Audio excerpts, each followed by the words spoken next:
Is an aftermarket seat in your UTV a good idea? In today's discussion, we're going to be going over whether you should replace your factory seat or keep it.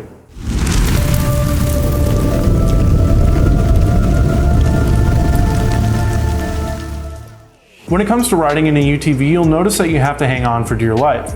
Although the harnesses do a good job at keeping you still, your body is still not supported properly.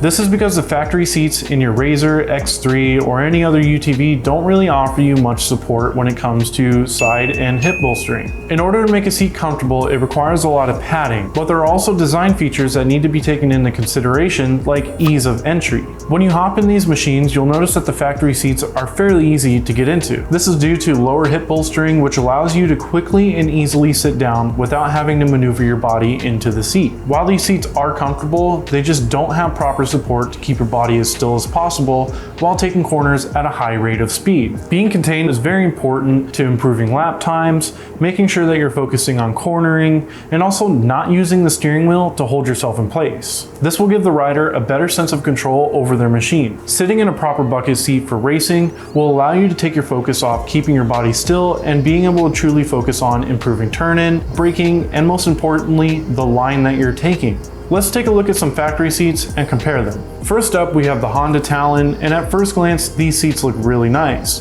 But if you look at the side bolstering, it's there but doesn't do much for the rider. The hip support will keep you from sliding around, but upper body movement is what we're trying to restrain. The stock Kawasaki KRX seat is along the same lines as the Honda Talon, except we still run into the same issue of having a lot of upper body movement. Moving on to the YXZ, the hip bolstering is pretty weak along with the side bolstering, but this will allow you to get into the machine a lot easier, and there is a side guard that prevents your body from extending outside of the machine, but this is still not enough. The Razor seats do offer a little more stability, and that's all thanks to the deeper back and hip supports. Even though these seats are deeper, owners still have issues with feeling like they're being tossed around. Last on the list, we have the Can-Am X3, which has the best factory seats in my opinion. They are deep, stylish, and supportive, which is the best combination for a UTV seat. While the X3 does have the best factory seat, you are sacrificing a little bit of convenience and ease of entry.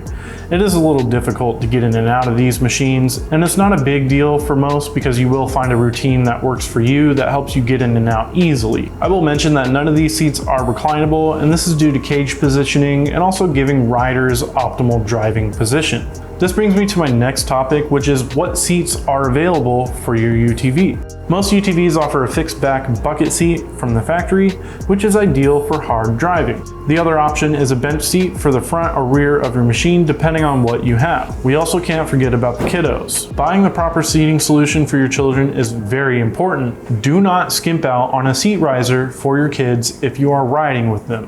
What are the advantages of each of these seats? Well, a fixed bucket seat will offer you the most support and keep your body from moving all over the place, and is the safest option. You can also install individual bucket seats for each rider. While it is more expensive, it's well worth it because each passenger is safe. Safety is priceless, so take this into consideration.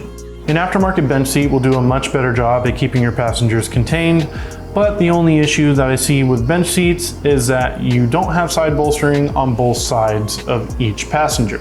So that can be kind of an issue if you usually have multiple people in the back and you do a little bit of hard driving. Kid seats are designed to protect smaller spines. Now this is why it's very important to get a proper kid seat, because normal adult size seats are not going to do anything for your kids. They're not going to keep them safe, so don't think that just strapping them in is going to be a good idea. You need to get a proper seat riser for your children.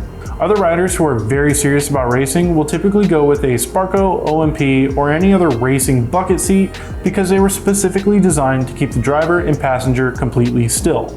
So we come down to the question, are aftermarket seats really worth it? If you're just a weekend rider who takes their machine out on trails or simply just takes it out to cruise, the answer is yes and no. For these situations, it's not critical because you're not necessarily going to be taking any jumps or cornering hard, but that also doesn't mean that you don't need it. Ditching the factory seat is sometimes a good idea because you want to be comfortable but also have more support while cornering. For those of you that are wanting to drive fast or get serious about racing, you 100% need an aftermarket seat in your UTV, so that way you can keep your body still when you're going hard into a corner, when you're braking, accelerating, and even jumping. That's gonna wrap up today's UTV discussion. If you liked the video, go ahead and like, comment, subscribe. Let me know what you think down in the comments below. I'd also like to see what kind of seats you guys would run in your machine. Let me know down in the comments. Take it easy, everyone. Peace.